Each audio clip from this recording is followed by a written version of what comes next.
Morning বন্ধুরা, আমি এখন জানলা খুলে দিচ্ছি সকালে। এই যে রোদটা দেখো, রোদ উঠেছে। এখন বাজে সকাল 8টা, কিন্তু অনেকেই এখন ওঠেনি। ওই দূরে একজন চাচা দেখো, একজন বয়স্ক লোক বিল্ডিংয়ে পানি দিচ্ছে, নতুন বিল্ডিং করছে।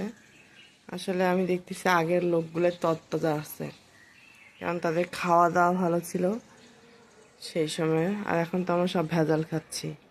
যে পরিমাণে ম্যাজিস্ট্রেটের অভিযানে খাবারগুলো ভেজাল ধরা পড়ছে, তাতে খাবারের প্রতি আমাদের অনীহা চলে আসছে। বাচ্চাদের যে আমরা কিছু খাওয়াবো তার আগে আমরা চিন্তায় পড়ে যাই যে আমরা কী খাওয়াবো। টমেটো সস, সেও তো ভেজাল। যত চকলেট, সেটা তো ভেজাল, কারণ আমরা ভেজালের দিকে বসবাস করি। আর কালকে ভূমিকম্প হয়ে গেল ঢাকায়।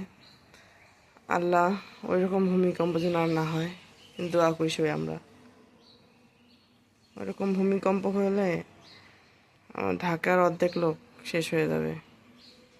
কালকে খুব ভয় পেয়েছি আমি। আর সোশ্যাল মিডিয়ায় বারবার দেখার পরে ভয় লাগছিল।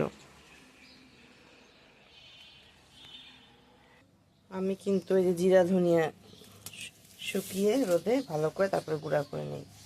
ওতে একটু মেথি দিই, 2 কেজি জিরা, 2 কেজি ধনিয়া নেই, আর মেথি দেই 100, দিয়ে গুঁড়া করে এনে সারা বছরের জন্য রাখি। এখন বাচ্চাদের বার্ষিক পরীক্ষা শুরু হয়ে গেছে, এরপরে মাহে রমজান আসবে। আমাদের এই পাড়ায় কুকুর বেশি বন্ধুরা, কেউ রাস্তায় আসতে ভয় পায়। যারা সকালে হাঁটে তারা এই কুকুরের যন্ত্রণা হাঁটতে পারে না। মানে তোমরা শুনতে পাচ্ছ শব্দ, সে অন্যরকম অবস্থা। তোমাদের সাথে একটা হাদিস শেয়ার করি। তোমরা কখন বুঝবে আল্লাহ পাক তোমাদেরকে বেশি পছন্দ করে? যখন দেখবে যে আল্লাহ তোমাদেরকে ফজরের নামাজ মানে শেষ রাতে ডেকে দিচ্ছে, তো আপনি তোমাদের চোখ খুলে যাচ্ছে, তখন বুঝবে আল্লাহ পাক তোমাকে ভালোবাসে। এরপর তোমার আত্মীয় স্বজনরা তোমাকে যদি বেশি ভালোবাসে, তাহলে বুঝবে আল্লাহ পাক তোমাকে ভালোবাসে।